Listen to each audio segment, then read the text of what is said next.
Hey guys, it's Paul and Jang, and this is number 25, Create No Code Apps. It's a passive income idea that Shopify has listed in their series. We're kind of going through them one by one. I'm definitely picking up on a couple things, but I'm going to give you some of my thoughts, my insights on how I feel about it, if there's something here or not. Interestingly, they say that there's a low time investment, a low financial investment, and a low passive income potential. So the way I see it, so they're saying that it's you generate passive income through subscriptions, ads, pay to download, a marketplace model, and what I'm getting really from these no code apps is that it's an add-on to your business. So the way I see it over here, the price in general for most of these products. So Appy Pie seems like to be the big one. Adalo is another one, as well as Bubble.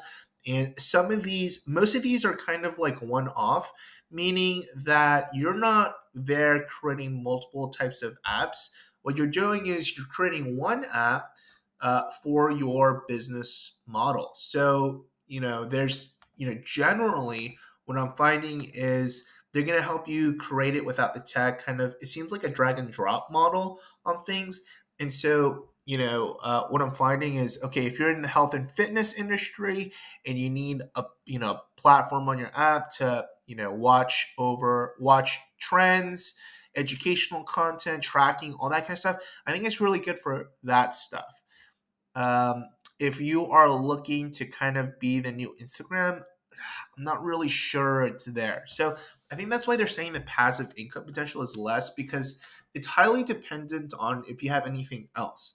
I think you create a business with no code apps. Like I could totally see you or people using Bubble or Adalo or Appy Pie to create an app like a CRM, right, for realtors, and you sell that product like to them as something helpful. But when it comes down to it, though, that's not really passive income. You're really creating a business, and you're relying your software on an interface that could shut you out potentially. So I don't know how comfortable I feel with the no code apps. I think there's something here if you already have a business, a niche, or a problem that you're already solving, and the app could kind of complement that. So that's kind of what I'm seeing here. It seems like AppyPie doesn't have a agency model, where I think Bubble, or I don't know if it's Adalo, one of these has an option for agencies. And so in that, maybe your business could be about making. Okay, so over here, I think there's custom. So scaling, I think Adalo, then it's Adalo, I think, with the agency. Let me see here. Starter, business, 10 published. Okay, maybe not. Maybe I'm wrong. Maybe it was AppyPie.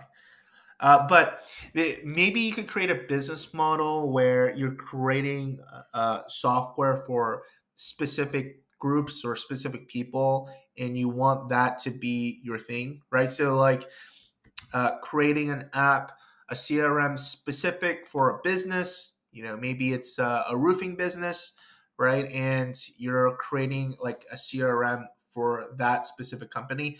I think doing something like that, kind of, a service model, and you use their infrastructure already there, you create a template, get a one-time cash amount, and then get a monthly maintenance fee. And then that way you could have specific apps for specific companies and kind of do this, generate passive income that way.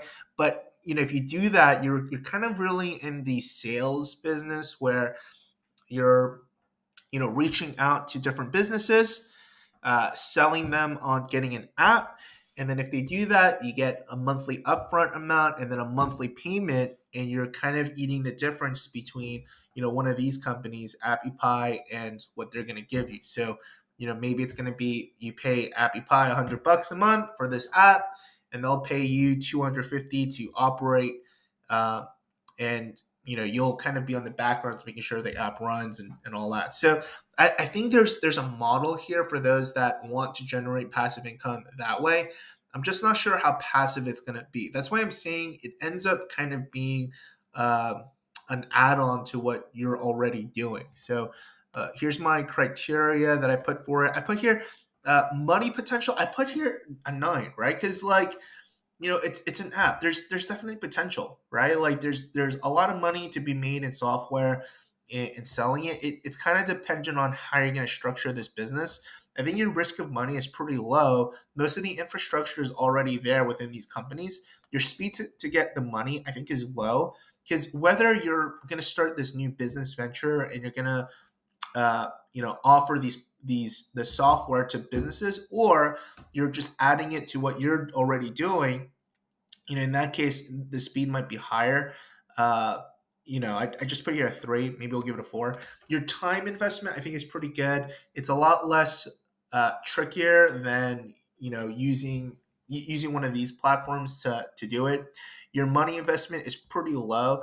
Your other option would be getting some kind of IT department, coders, programmers within America, which should be really expensive, or doing it out of the country. And in those scenarios, it's less. But I've heard of people paying between 10,000 to 50,000 to 100,000, even out of country, for software, for these apps. And so, comparatively to those options, this is a lot better. So how difficult is this work? I gave it a 6. The impression I get is you have to be at least a little bit tech savvy. You have to kind of know certain things. Maybe I'll give it closer to a 7, 8. Is it scalable? I think it's highly dependent on how you structure this business. Is this going to be a service that you provide, giving apps to people, or is this going to be something that you just do off, for your own thing, right? And in that case, you already have your business going. It's highly dependent on, if your business itself is scalable, if there's not roadblocks there in that place. Is it competitive? I would say it's more competitive. The more niche you get, I think it's less competitive. Let me give it a 5. Is it location specific? It's a 10, right? It's an app, so you can kind of do this wherever. So unless your specific business has constraints in where it can be, but besides that, there shouldn't be a problem. So that's that with creating no-code apps. Check out these 3 places: Appypie, Adalo, and Bubble. If you could see, it's Bubble has a free platform, right? So you can get going, try it out, and then pay per month, as you need it, right? So and most of these kind of operate the same way. It seems like an increasing pricing structure. As you get bigger, right, you can see over here, as you get bigger, as you need more features, right, the cost increases. So that's that. If you want this spreadsheet, check that out in the description below. I have a list of all the different businesses and income streams. Also, I am involved in the land investing world. It's a really good way to generate passive income. If you want to check that out, we have a course. It's in the description below. Otherwise, take care. Have a good one. Subscribe, like the video. I'd really appreciate it. Take care. Have a good one. Bye.